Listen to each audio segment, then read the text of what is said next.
Good morning. My name is Jean-Paul Shaka. I'm a senior advisor at Alliance Fleuve Congo, AFCM 23.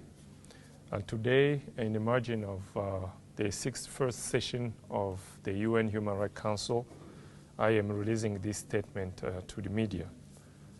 For 5 years, starting in December 2019, I worked with colleagues, lawyers from Belgium, the DRC, and many other countries to represent victims of mass crimes from Banyamulenge, Tutsi, and Bahema communities in the DRC.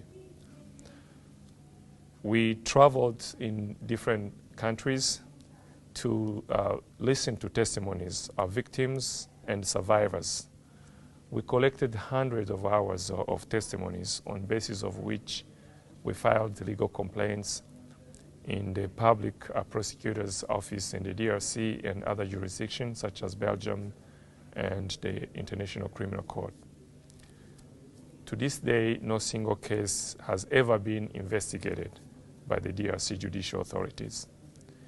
Victim stories rarely make front page of newspapers. I remember a woman in her mid-70s from the Banyamulenge community in South Kivu recounting how she was taken hostage by Wazalendo militia and forced to watch as they molested, tortured, and killed 2 of her daughters. A woman from Bahema who traveled from Ituri to Nairobi, where our team was taking testimonies. She survived killing in an attack in which she lost her arm, and she was forced to watch as 6 members of her family were being massacred. We interviewed several victims who fled their homes in Masisi territory, North Kivu province, telling chilling stories of violence and torture by government forces and allied militia such as Nyatura and FDLR. On more than one occasion, wounded individuals were refused care at hospitals in Goma simply because they were Tutsis. They were told to return to Rwanda for treatment. In South Kivu, the majority of Banyamulenge villages were destroyed by Mai Mai militia, aided by elements of the DRC and Burundian armies. The violence targeting them has caused thousands of deaths and displacement of most of the community, primarily to neighboring countries such as Rwanda, Burundi, Kenya, and Uganda. In Ituri province, Codeco militia has decimated entire Bahema villages and carried out countless attacks on IDP camps, causing thousands of deaths, injuries, and mass displacement of civilians. Credible reports have documented sexual violence committed by Codeco militia members and government soldiers, the burning of civilian dwellings, and killings involving the dismemberment of victim bodies. Unlike the crisis in North and South Kivu, the DRC government communicates very little about the violence in Ituri.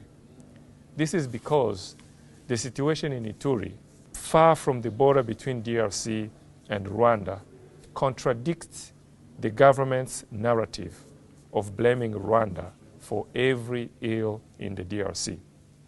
The DRC government has advanced narratives aimed at misleading the international community and presenting itself solely as a victim.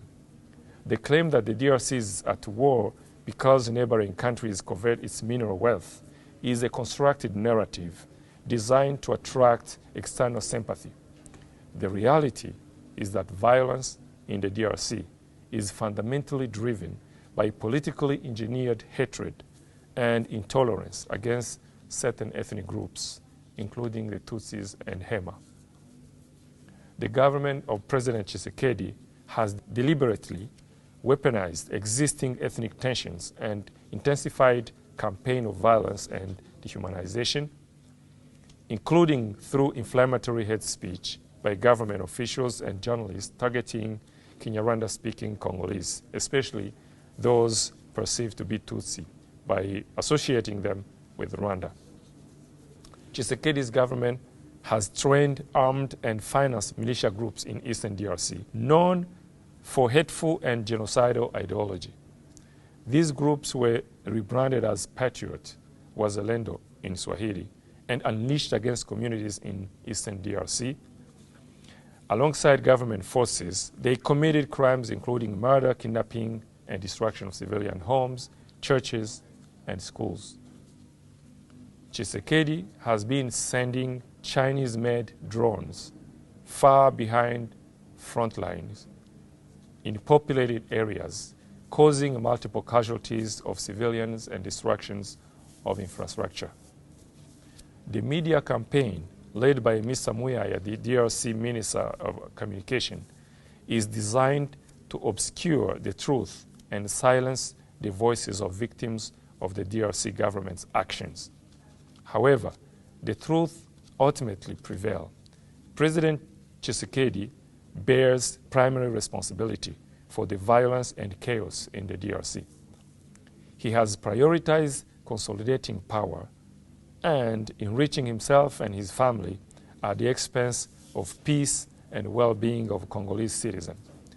While blaming others for the country's crisis, his family and associates have engaged in large-scale looting of state mining assets in Lualaba province, amounting to billions of dollars, which were reportedly laundered through banks and real estate in Western countries and the Middle East.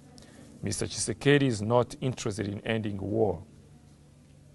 He wants to keep it, since him and his friends have been benefiting massively from war-related expenditures, especially overbilling drones and weapon acquisitions. Discrimination and persecution in the DRC have persisted for generations.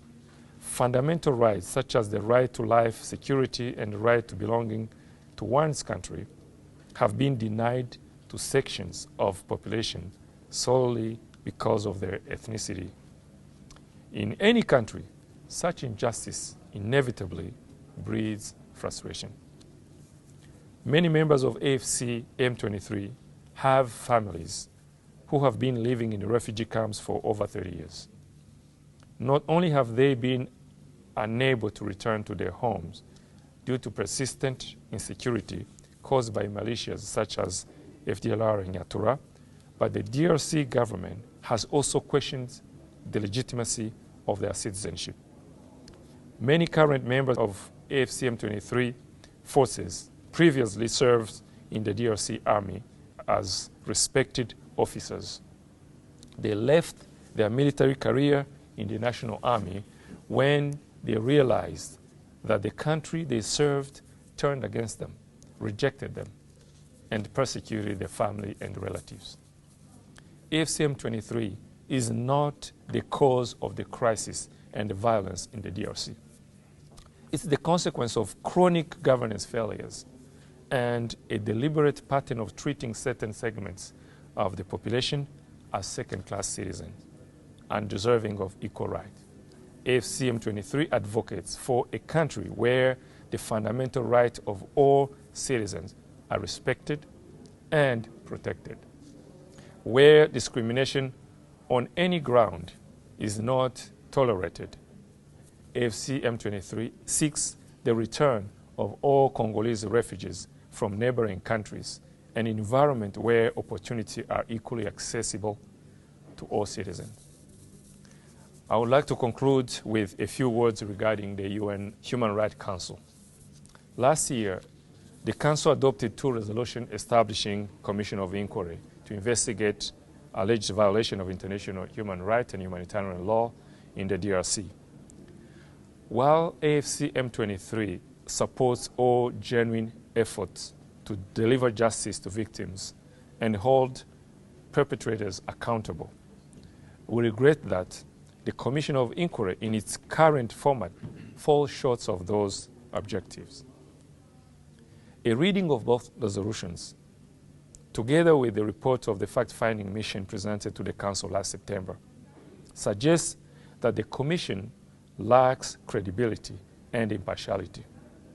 Its existence risks politicizing accountability rather than advancing justice and genuine peace efforts in the DRC. I will highlight 4 points. First, the resolution implies that the AFC M23 is the primary or sole perpetrator, while omitting other actors such as the National Army, FRDC, the FDLR, despite being mentioned in several reports, including by the United Nations. This approach undermines the principle of impartial investigation. Conclusions should follow evidence and not precede it.